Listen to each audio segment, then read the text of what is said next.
Easiest वे जहाँ पर काम ढूँढा जा सकता है, जहाँ पे काम मिल सकता है। तो स्कैम के चांसेस इसके अंदर उस तरह से हैं नहीं, क्योंकि आप किसी को पैसे दे नहीं रहे। आप अगर पाकिस्तान में पॉलिसीज ऐसी बनाई जाएँ तो बहुत सारे लोग जिन्होंने पैसा बाहर पार्क किया हुआ पाकिस्तान में लेके आएँ, पाकिस्तान में इन्वेस्ट करें। अस्सलाम वालेकुम रहमतुल्लाहि व बरकातुहू। नाज़रीन, हमारे साथ नवीद भाई मौजूद हैं। अस्सलाम वालेकुम। वालेकुम अस्सलाम। सर, ऑनलाइन नाम सुने साथ ही हमें ये समझ आती है कि फ्रॉड है।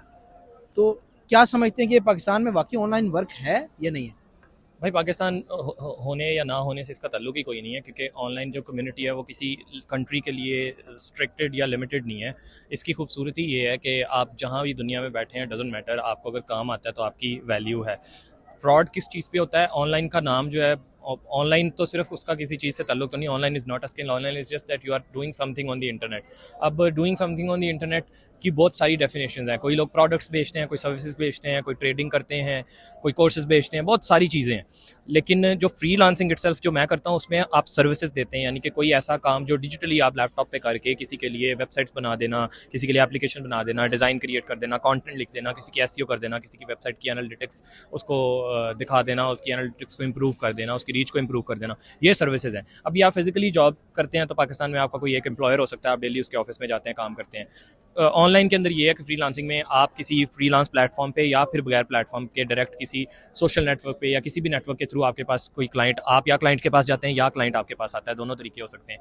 और वो आपको बताता है कि मुझे ये काम चाहिए। अगर आपकी एक्सपर्टीज़ उससे मैच करती हैं और आप उसका काम उसके बजट के अंदर करके दे सकते हैं तो वो आपकी डील हो जाती है। मोस्ट ऑफ द टाइम आपको पैसे एडवांस में मिलते हैं, या फिर कुछ परसेंटेज ऑफ द पैसे एडवांस में मिलते हैं, या फिर वो होल्ड करवाता है, पैसे एस्क्रो में रखे जाते हैं, आप काम करके देते हैं, वो उसमें से रिविजन्स करवा सकता है।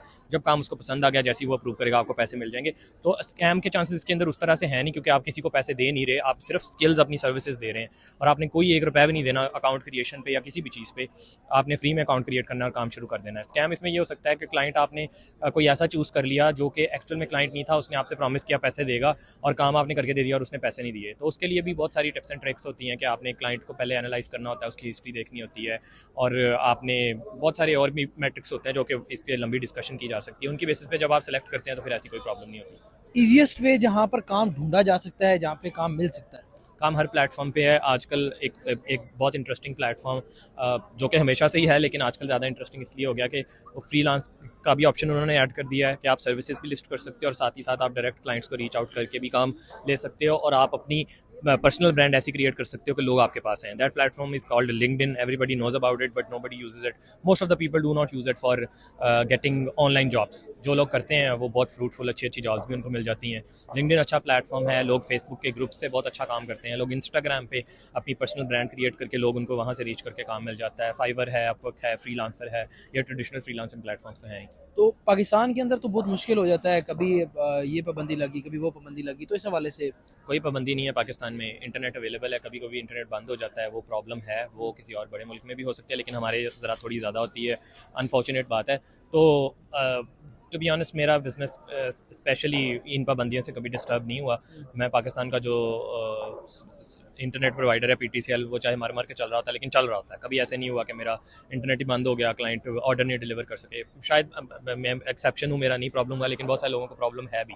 तो प्रॉब्लम्स हर जगह पे हैं। कहीं पे टैक्सेस की प्रॉब्लम है, कुछ मुल्कों में आपको रहने का टैक्स बहुत ज़्यादा देना पड़ता है, यहाँ भी देना पड़ता है, लेकिन यहाँ पे उस हिसाब से टैक्सेस नहीं है जितने बाहर के मुल्कों में है।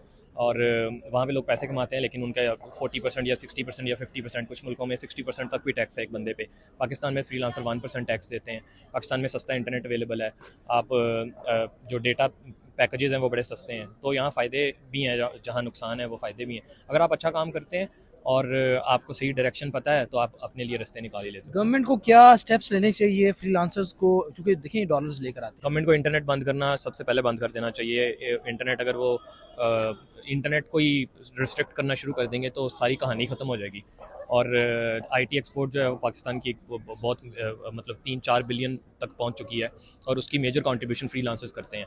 अगर पाकिस्तान में पॉलिसीज ऐसी बनाई जाएँ तो बहुत सारे लोग जिन्होंने पैसा बाहर पार्क किया हुआ पाकिस्तान में लेके आएँ, पाकिस्तान में इन्वेस्ट करें।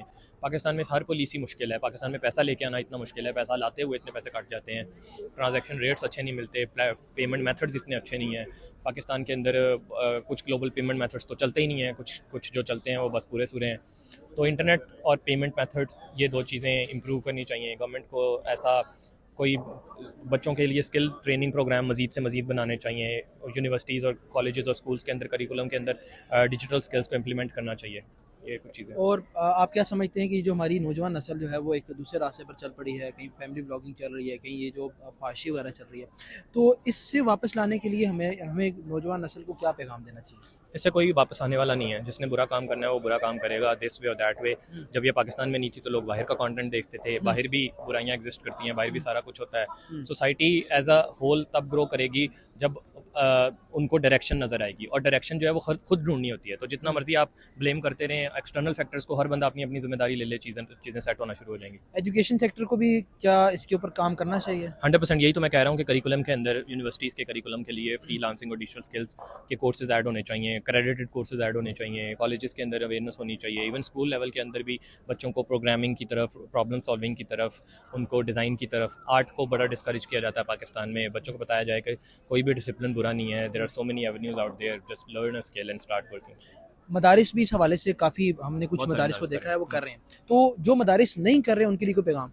उनको भी यही करना चाहिए भाई, यही पैगाम है कि you should do it, sooner और later everybody has to do it, because there is a lot of growth in this.